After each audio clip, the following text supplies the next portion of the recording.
tapi says so much gitu ya. Itulah micro expression yang sangat ekspresif. Bagus. Kemudian aku mau bertanya ke Mbak Foni Anggraini. Mbak Foni kan sudah banyak sekali memainkan banyak karakter. Genre-nya juga across genre banget, drama, horror, thriller, kayak banyak banget gitu karakter yang sudah diperankan. Tapi di film ini Mbak Foni bilang bahwa setelah syuting, Mbak Fani bilang bahwa film ini adalah yang paling menguras emosi. Bisa ceritakan kenapa pengalaman di Legenda Malin Kundang terasa sangat berbeda? Ya, sebelumnya terima kasih. Selamat sore, selamat siang menjelang sore buat teman-teman dari media semua. Saya Foni Anggraini. Betul, Bang, menguras emosi, mengaduk-ngaduk emosi banget, ya. Karena segala macam emosi ada di peran saya. Senang, bahagia, sedih, luka, kecewa, marah, terus senang lagi, happy lagi. Pokoknya semuanya ada, bener-bener gado-gado. Dan ini pengalaman pertama saya bekerja sama dengan KMNC. Kalau tadi Bang Joko bilang jajaran pemainnya nih wishlist nih gitu ya, buat saya KMNC juga wishlist gitu. Jadi udah contreng gitu ya, udah seneng banget nih bisa bergabung dengan teman-teman dari KMNC. Sangat menyenangkan, sangat melelahkan syutingnya, tapi sangat menyenangkan. Terima kasih. Melelahkan karena range emosinya dari yang sangat senang banget sampai sangat sedih banget ada di sini ya. Kayak jatuh bangun secara emosi gitu. Dan nanti kalau teman-teman lihat, mungkin teman-teman akan setuju dengan saya bahwa di film ini mereka yang ada di depan ini, para pemain memberikan penampilan terbaik mereka dalam film menurut saya. Dan itu luar biasa sekali. Kemudian ada Nova Eliza, salah satu idola saya sejak lama nih, wishlist juga banget. Halo, pengen cari project yang bisa kerja bareng, akhirnya bisa ketemu, dipertemukan. Mbak Nova, peran Anda di Legenda Malin Kundang ini kan sangat menantang, walaupun kita nggak bisa reveal semua hari ini ya. Karena teman-teman kita akan rilis akhir tahun ini, jadi masih lama, jadi nggak bisa di-reveal semua. Peran dari Mbak Nova di film Legenda Malin Kundang sangat menantang, bukan hanya karena spektrum emosinya luas, tapi juga karena Anda harus menggali luka. Ini film tentang luka, trauma, dan memori nih. Luka, trauma, memori, ini tiga topik yang akan digali dengan sangat dalam banget di film Legenda Malin Kundang. Luka, memori, dan bisa ceritakan nggak gimana Anda mempersiapkan karakter Anda di film ini? Thank you Abang. Halo semuanya, selamat siang. Memang benar sih, sebelum-sebelumnya sudah memerankan karakter-karakter yang sedih. Tapi kalau di sini berbeda karena seakan-akan kesedihan itu masih terpendam. Kemudian kemarahan itu susah untuk diungkapkan. Kemudian juga di karakter ini bukan hanya soal mengeluarkan air mata atau memberikan ekspresi sedih, tapi juga bagaimana menunjukkan suatu luka yang dalam tanpa harus terlihat.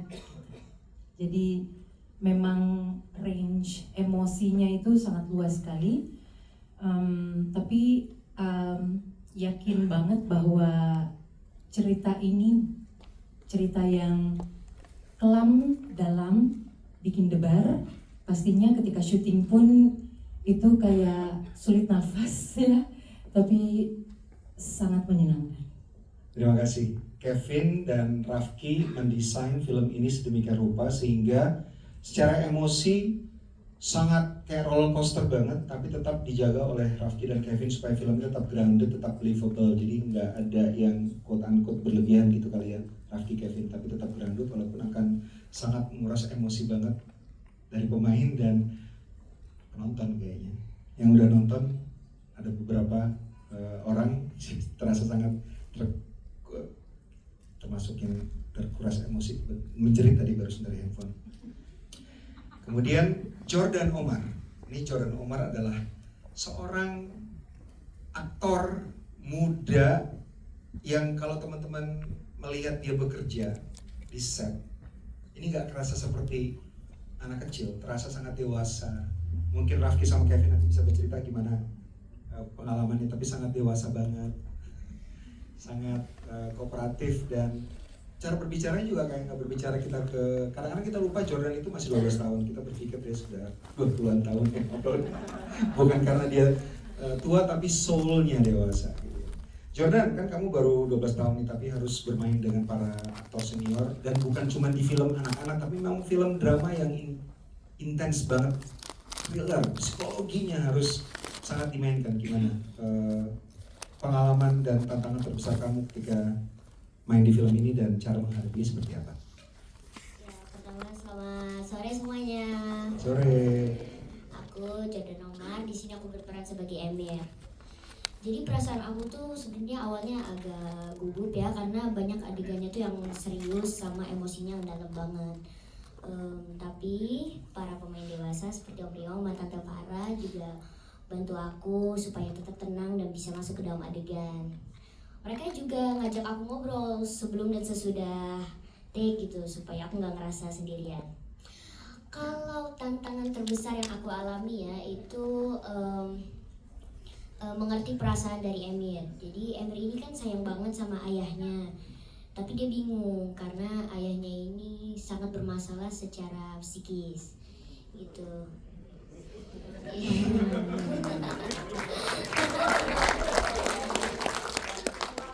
Ya, jadi aku berusaha mencoba bagaimana kalau aku berada di posisi Emir dan aku latih ekspresi terus respon supaya kelihatan jujur dan gak berlebihan. Gitu sih Om. Ya kan, kayak oke teman-teman, demikian chit chat saya dengan para kru dan para pemain dari Legenda Kelam Malin Kundang. Saya persilakan ke teman-teman jika ada pertanyaan ke kami yang ada di sini. Silakan, Mas Ivan, tolong dikasih Mas Ivan ke siapa?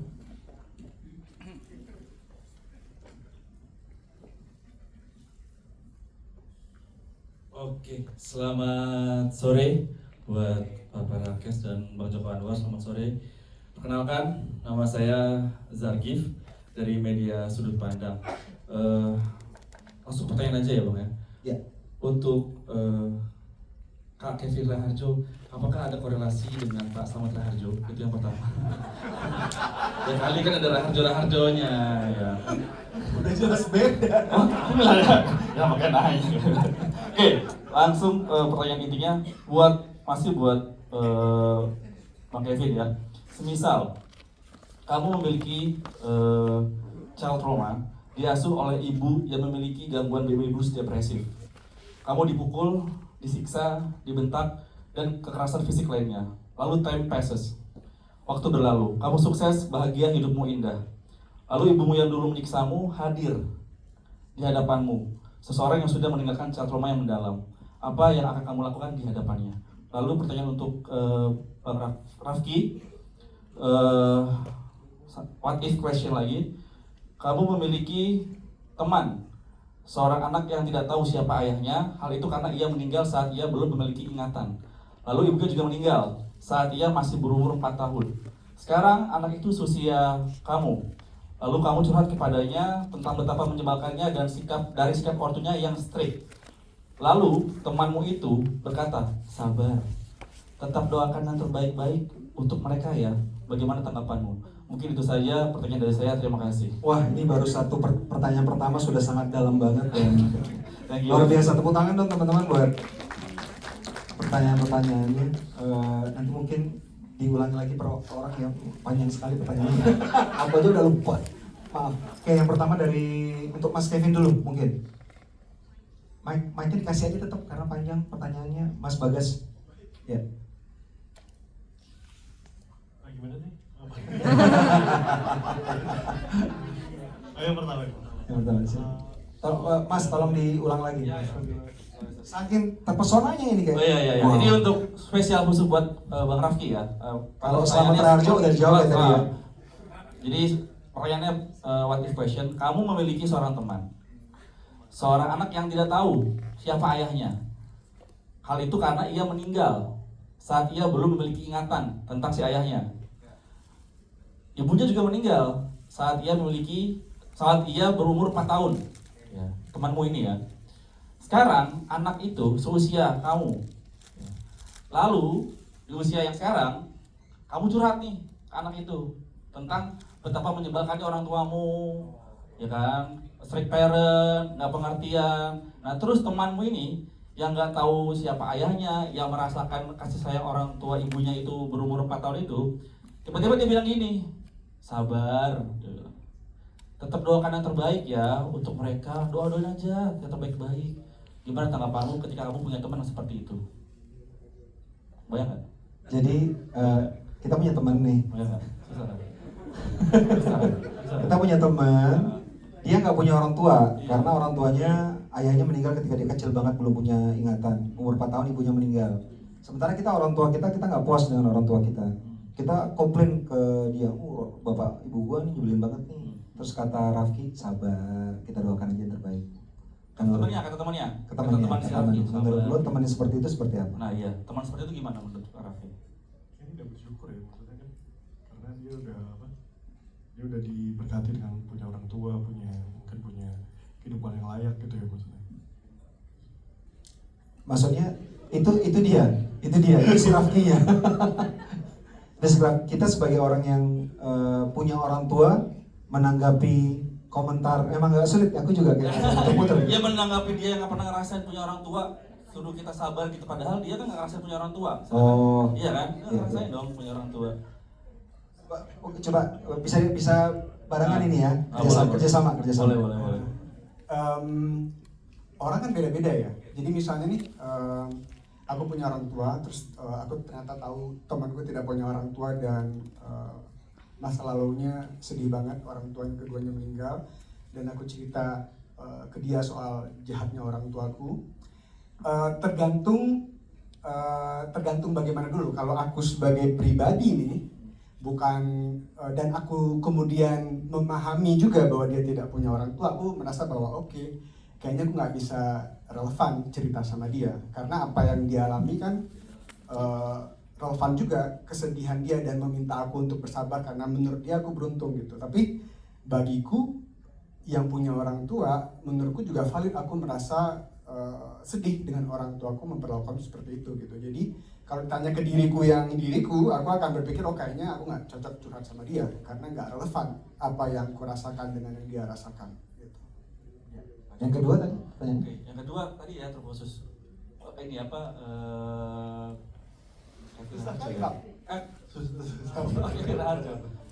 tadi ulang lagi ya. Semisal kamu memiliki child trauma nih ya, hal itu disebabkan karena diasuh oleh ibu yang memiliki gangguan baby blues depresif. Jadi udah baby blues depresif pula ya kan. Kamu dipukul, disiksa, dibentak, kekerasan fisik dan mental lainnya. Lalu waktu berjalan, kamu sukses, bahagia, hidupmu indah. Lalu ibumu itu yang tadinya menyiksamu dengan segala macam bentuk penyiksaan fisik dan mental hadir di depanmu. Nah, sebagai seseorang yang sudah meninggal, sudah punya trauma itu lalu sekarang, apa yang akan kamu lakukan terhadap ibumu yang tiba-tiba hadir di hidupmu lagi? Terlalu dekat dengan film kita nih ceritanya. Kamu psikolog atau mencoba mencari jasa psikolog? Kebetulan ya. Coba kita jawab ya, karena fakta bahwa misalnya ada orang tua yang kemudian, karena kan aku merasa banyak dari kita yang merasakan bahwa beda generasi ini ya, didikan orang tua kepada kita itu berbeda kan dari zaman ke zaman gitu. Di zamanku adalah hal yang wajar, misalnya orang tua nyubit, memukul atau apa gitu. Ini bisa bisa didiskusikan ya. Dan waktu itu terjadi, mungkin itu menjadikan trauma buat aku pas aku kecil. Dan ketika besar, mungkin itu tidak akan terlupakan gitu. Tapi yang kemudian aku bisa rasakan kemudian di saat dewasa adalah orang tuaku itu seperti itu karena apa? Karena aku merasa bahwa di zaman yang berbeda, orang tua kita itu juga punya trauma, juga dididik oleh orang tua yang mungkin melakukan itu kepada dia gitu. Jadi ini kayak trauma yang turun-temurun gitu. Di satu sisi benar, aku masih marah gitu, tapi di sisi lain orang tuaku sekarang sayang banget padaku, aku juga sayang sama dia.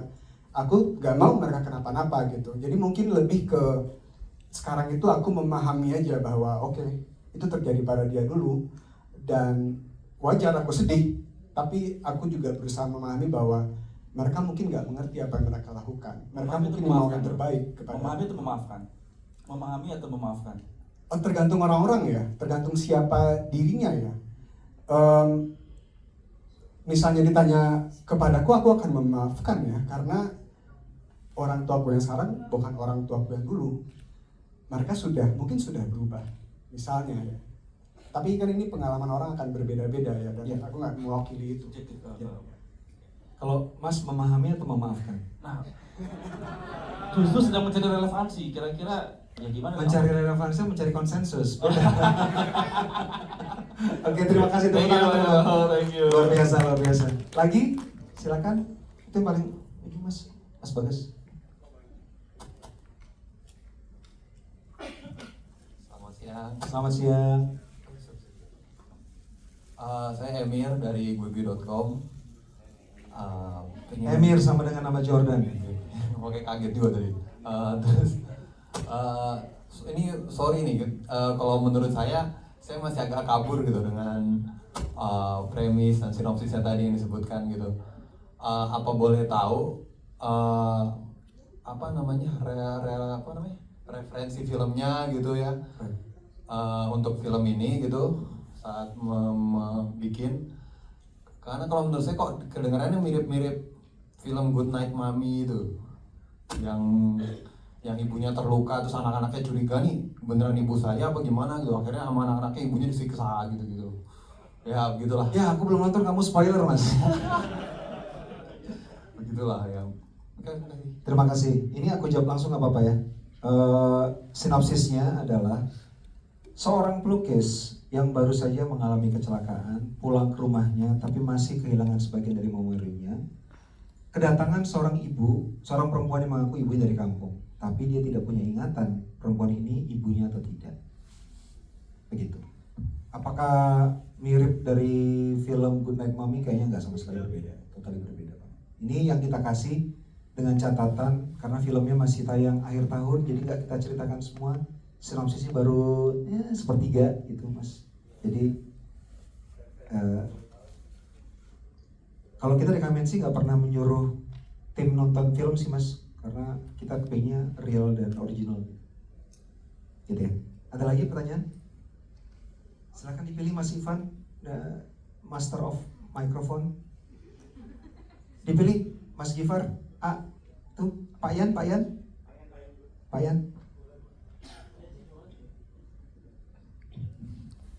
Nama saya Yan dari Demi Film. Pertanyaan saya enteng aja ya. Bahkan Badu pun punya ingatan. Tapi di sini ceritakan Alif mengalami, kalau nggak salah, amnesia ya. Tapi pertanyaan saya bukan itu. Pertanyaan saya, setelah saya baca semua kayak di titel ini, kenapa tidak ada penulis skenario atau penulis ceritanya? Apakah Jong An sendiri atau siapa? Kenapa dilalaikan itu? Makasih. Hah? Terima kasih. Tolong ditelepon. Di ini kita ada, di posternya ada yang bakal dirilis. Di sini nggak ada. Oke. Maaf. Penulisnya adalah Joko Anwar, Alin Jaya Sukmana, dan Rafki Hidayat sendiri bertiga. Ya. Yes. Tolong dikasih tahu Gilman.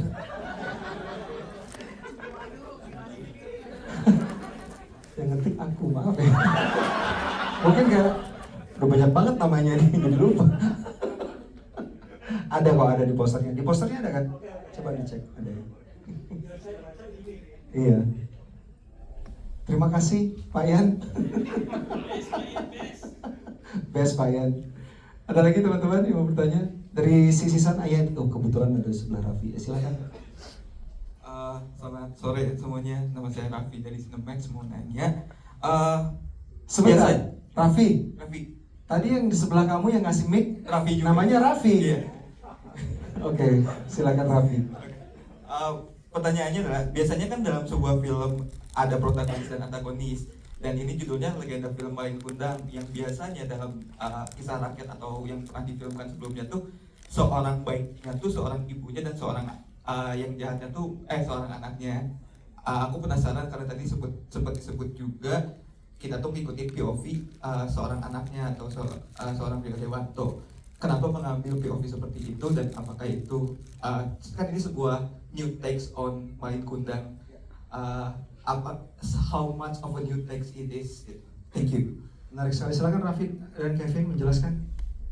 Ada nggak Raffi villain atau Nah ini yang menarik protagonis? sih, karena kita nggak ngikutin rute yang konvensional. Apakah villainnya beneran villain, apakah protagonisnya beneran protagonis? Mungkin itu yang akan terasa ketika filmnya beres. Itu kali ya. Gimana penulis? Gimana penulis? Yang namanya nggak ada. Yang namanya nggak ada. Kalau ini by the way kolaborasi skenario antara aku, Alin Jaya Sukmana dan juga Rafki Hidayat. Kita memang memilih rute berbicara tentang non hitam putih ya. Jadi para karakternya nggak cuma one dimensional, nggak cuma benar atau salah. Justru yang coba kita tampilkan dengan skenario Legenda Film Malin Kundang ini adalah kita membongkar lagi konsep dari durhaka itu apa gitu. Kalau di cerita rakyat Malin Kundang udah jelas yang durhaka adalah anaknya karena tidak mengakui ibunya. Nah di sini dibongkar lagi. Apakah benar cuma salah anaknya atau ada sesuatu yang terjadi misalnya? Kan zaman sekarang segala sesuatu dipandang secara lebih kompleks. Jadi tidak satu sisi untuk memandang masalah, dan itu adalah bagian dari progres kita sebagai manusia. Jadi kita memandang satu kejadian tidak hanya dalam satu sisi. Jadi kalau misalnya kita berada di satu apapun itu ya, misalnya kita punya preference, punya sites, punya tempat di mana kita berdiri, apakah di 01, 02, 03, 04, 05 segala macam gitu ya. Kalau misalnya sekarang kan kita dituntut untuk melihat dari segala sisi gitu. Apakah tidak ada kebenaran yang mutlak benar atau salah mutlak, tapi harus dilihat dari beberapa sisi. Jadi itu konsepnya. Terima kasih. Ada lagi teman-teman? Depan dari Bang Arul. Ya, silakan. Minta mikrofon. Terima kasih Bang Jokan. Maaf saya tidak berdiri. Melihat Rio Dewanto saya teringat dengan 2012 Modus Anomali. Saya bertanya dengan Kevin dan Rafki. Mudah-mudahan sudah nonton 2 kali ya film itu. Karena saya berpikir ada satu hal yang sangat menarik dari Bang Jokan yang kemudian bisa mendeliver rasa lebih daripada apa yang kemudian tersirat dalam naskah. Kak Tia, saya masih ada bayangan Jeffrey di kepala saya. Jeffrey itu seperti apa ya orang tuanya? Dan saya harus mencari itu untuk nonton 2 kali. Kenapa ya menonton nggak dikasih waktu untuk mencoba mengenal lebih jauh? Tiba-tiba sekonyong-konyong ada Omara yang kemudian memerankan Jeffrey, dan kemudian kami itu dibiarkan untuk ambigu, punya perspektif sendiri gitu. Kira-kira begitu Rafki dan Kevin. Kalau belum nonton Modus Anomali sebaiknya harus nonton dulu. Karena sudah ya Mas. Iya. Saya hanya bilang begini Mas. Apakah perbedaan itu mencolok pada saat Alif dan sosok yang kemudian ada di Modus Anomali itu? Ya kan, karena saya agak sedikit beda sih dari beberapa perspektif teman-teman untuk melihat bahwa oke lah ada legenda kelam dari Malin Kundang, tapi menarik Bang Jokan. Karena ini ruang diskusi, ruang apresiasi, dan terima kasih Bang Jokan agar media juga tercerdaskan. Anak saya itu kemudian berpikir, ayah jangan sampai pada saat itu memang Malin Kundangnya itu amnesia, tidak tahu ibunya itu. Bisa jadi pada saat itu penceritanya gitu kan yang bertuturnya ini punya maksud gitu loh. Betul. Konspirasi. Yes. Itu anak saya. Dan kemudian kok tiba-tiba Kenapa saya terpikir putra saya kemudian melakukan gugatan tentang Melikundang? Kenapa tidak jadi kupu-kupu ayah? Kenapa tidak jadi air? Kenapa harus batu? Dan kemudian ada statement bahkan batu pun punya ingatan. Ini juga saya meminta dari Mas Rafki dan Kevin. Setelah kemudian mengetahui bahwa ternyata benda mati itu ternyata bisa menyimpan memori. Kita ngomong tentang memory call ya Bang Jokan. Betul. Bahwa kalau misalnya satu film Mas Rio, Faradina dan kemudian Mbak Foni, saya ketemu dengan Tuk Angelin. Skenario itu kan menuntut kita itu memory call untuk beberapa skrip dan kemudian ini gitu ya. Akhirnya kita jurnalis itu selalu tanya, bedanya apa sih antara film ini dengan film yang lainnya? Selalu seperti itu. Tapi untuk seorang Jokan, kalau dia nulis dan lain sebagainya, kita pasti menjumpai hal, saya tidak tahu apakah yang jawab Foni, Faradina ataukah Rio sendiri, selalu ada surprise yang kemudian, loh kok saya berubah menjadi beda ya. Nah bagaimana Anda bertiga itu bisa keluar dari zona nyaman itu dan menemukan satu titik di mana kemudian ada dua directors yang kemudian mendeliver Anda harus jauh-jauh dari kepribadian sesungguhnya. Ya sudah tidak sangat terburu-buru ya, kemudian pengen kok bisa sampai akhir tahun gitu kan ya. Karena kalaupun misalnya kita ingin melihat sebuah karya, kalau misalnya sudah ada press junketnya, mudah-mudahan bulan depan nggak ya. Nah ini kan kemudian saya harus melampaui Idul Adha, harus melampaui Agustus gitu kan. Apa gue masih hidup kan? Kalau gue mati besok gue nggak nonton dong Legenda Kelam Melikundang. Terima kasih Bang. Terima kasih. Sebelum aku lempar ke para kru dan pemain dan director dan produser, hari ini aku senang banget karena pertanyaannya kayak pertanyaan di festival film. Jadi senang banget teman-teman hadir hari ini, pertanyaan sangat luar biasa banget. Ya kan kayak festival film ya. Mau ditanya jawab dulu oleh Rafki dan Kevin dan nanti mungkin dijawab juga oleh teman-teman para pemain. Yang ke kita apa ya betul tadi? Modus. Gimana? Modus udah nonton atau tidak, dan Udah. di film ini ada layer-layer juga seperti film-film sebelumnya gitu kan ya, Mas Aro ya. Mungkin karena cerita dan tema dari filmnya dari modus dan legenda kelam Melikundang berbeda, jadi pasti banyak dari segi karakter background juga sebenarnya udah beda. Dan karakter sheet juga ditulis oleh Rafki dan Kevin untuk semua pemain itu berbeda banget dari yang pernah kita lihat. Dan Rio di Legenda Kelam Melikundang sangat berbeda dan kami nggak sabar buat penonton-nonton performance mereka. Sangat beda Pak. Beda. Oke, ya mungkin ada kegelisahan redundant atau pengulangan gitu ya, karena karya ini lahir dari salah satu penulisnya yang sama, yaitu Abang Joko Anwar, dan mungkin dulu rumah produksinya bukan Kamensi Pictures. Awal mulanya juga ketika gue terlibat di dalam proyek ini, gue berpikir bahwa wah Bang Joko akan sangat apa ya istilahnya, mendominasi dalam proyek ini, tapi ternyata enggak sama sekali gitu. Dia memberikan ruang yang sangat besar untuk dua sutradara muda hebat ini untuk mengekspresikan apa yang mereka mau buat gitu, dan gue bisa melihat bahwa apa yang mereka kerjakan tuh fresh banget gitu. Gue ngerasa mereka istilahnya kalau abang bilang bika-biki, biji kanan biji kiri, jadi saling mendukung gitu. Iya, benar-benar itu yang gue rasain. Kadang-kadang Rafki ngasih satu direction, nanti lo seperti ini ya, terus kemudian Kevin tiba-tiba dari belakang gue dia bisikin, yo nanti emosi yang lo rasain kayak gini. Jadi mereka berdua benar-benar saling support satu sama lain gitu. Dan meskipun abang hampir setiap hari pasti ada di lokasi, bukan hampir sih, setiap hari ada di lokasi, tapi yang gue perhatikan abang hanya duduk di monitor, dia sama Gak sekali pernah intervensi. Iya, nggak pernah intervensi sama sekali gitu terhadap dua sutradara ini gitu.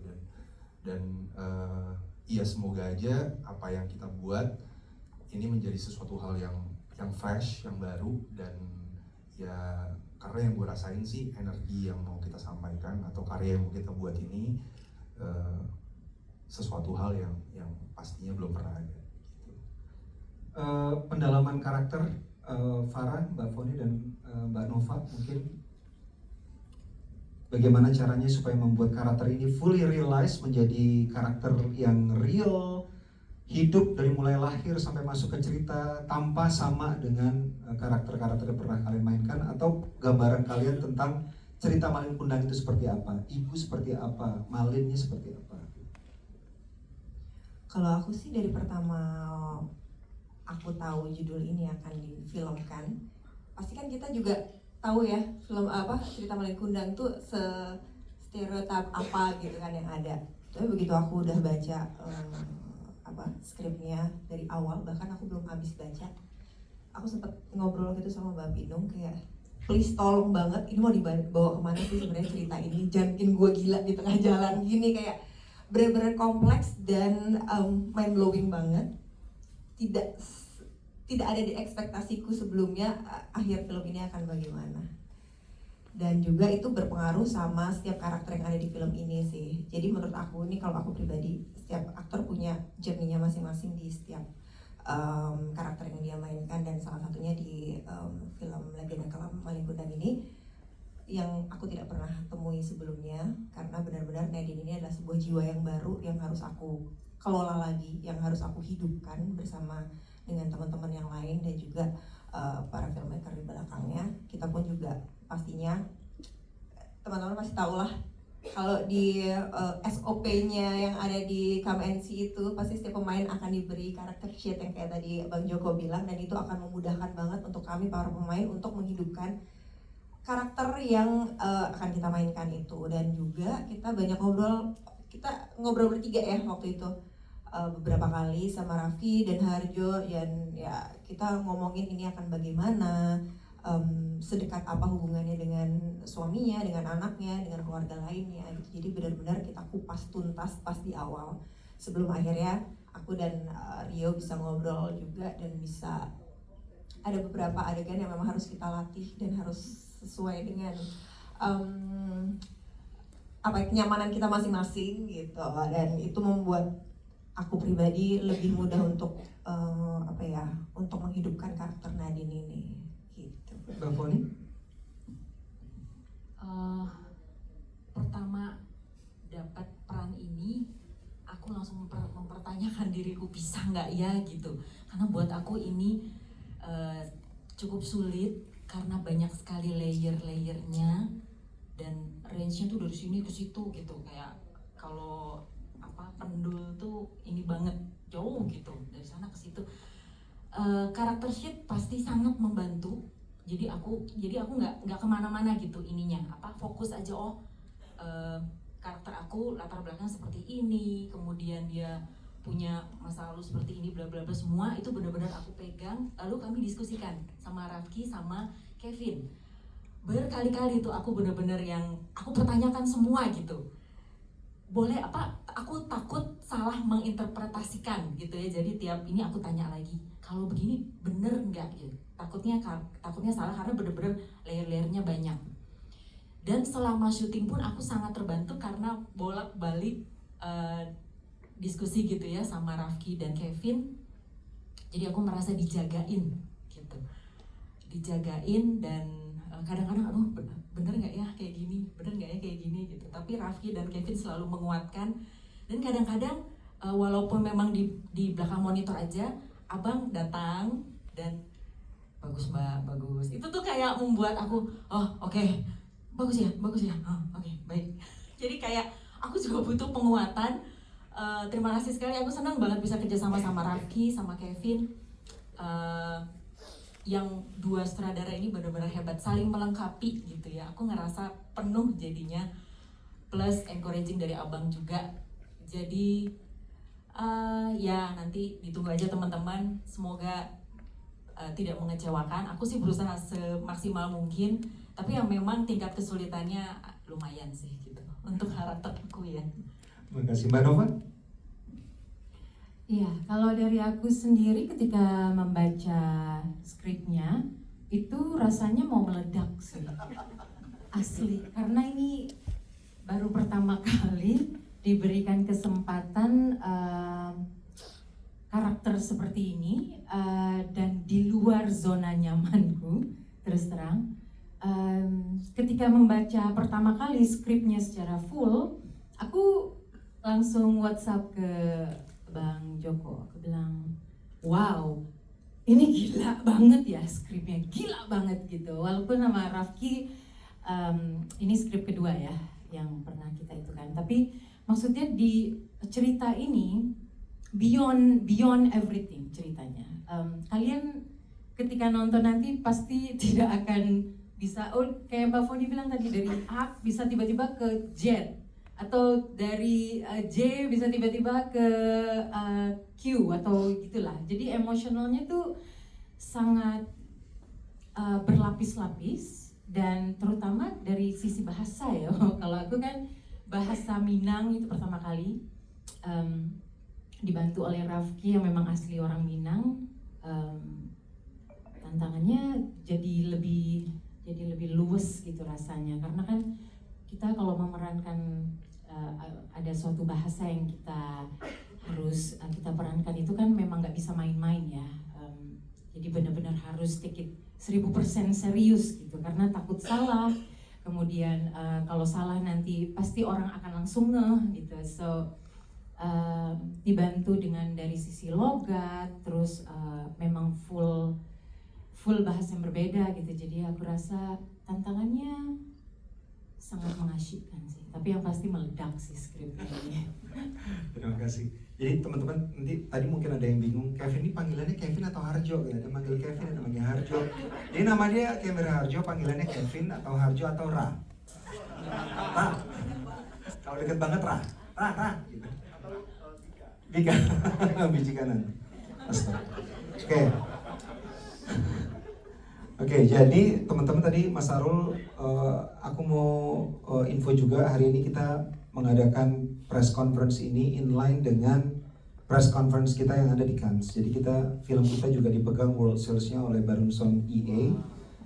Dan hari ini di Cannes di launch, sedang dicoba untuk dijual kepada market distributor dan para eksibitor yang datang di Cannes. Jadi hari ini kita inline dengan acara yang ada di Prancis. Satu lagi yang terakhir teman-teman, siapa? Mas silakan, dari sisi kanan kiri, tengah-tengah. Ya, itu di belakang ada yang dekat kamera.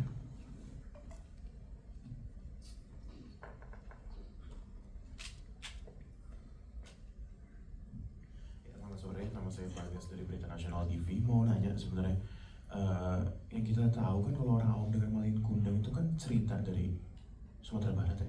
Ya. Nah, apakah nanti, ini aku mau nanya aja ya, simple, apakah nanti bakal ada kayak referensi tentang Sumatera Baratnya, atau memang Bang Jokan dan Bang Kevin dan juga Bang Rafki di sini mengambil konsep tentang anak durhaka dan semacamnya aja? Dan kalau misalnya memang nggak ada tentang Sumatera Barat tadi, kenapa berani untuk mengambil Malin Kundang ini menjadi temanya? Itu aja sih sebenarnya. Makasih Bang. Silakan Mas Rafki yang asli Minang menjawab. Ada kok Minangnya, Mas. Jadi ada banget. Bagi orang Minang akan juga mendengar dialog-dialog berbahasa Minang, tapi kita juga isunya universal, karena kita tahu bahwa kisah soal anak durhaka atau itu kan semua orang bisa relate ya. Jadi ya ada background Minangnya, ada dialog Minangnya, tapi cerita kita juga universal. Rafki dari mana asalnya? Dari Payakumbuh. Payakumbuh. Bagas dari mana? Hah? Oke, teman-teman, terima kasih yang tak terhingga. Terima kasih sudah hadir hari ini. Habis ini ada doorstop yang akan dipandu oleh teman-teman kita dari Publicis. Kita berdiri dulu untuk foto terakhir bersama dengan teman-teman. Boleh lebih rapat ya, dekat. Ya. Kita tengah dulu ya. Tengah dulu, tengah. Tengah. Ya. Yang tengah udah. Tengah bawah. Oke. Tengah atas. Ya, tengah atas itu ada fotografer kita, tengah atas. Oke, sekarang kita ke kanan atas. Iya, kanan atas. Oke, kanan bawah. Ya, benar, kanan bawah. Oke, sekarang kiri bawah. Oke. Kemudian kiri atas. Oke, ya, terima kasih teman-teman media, terima kasih sudah hadir di peluncuran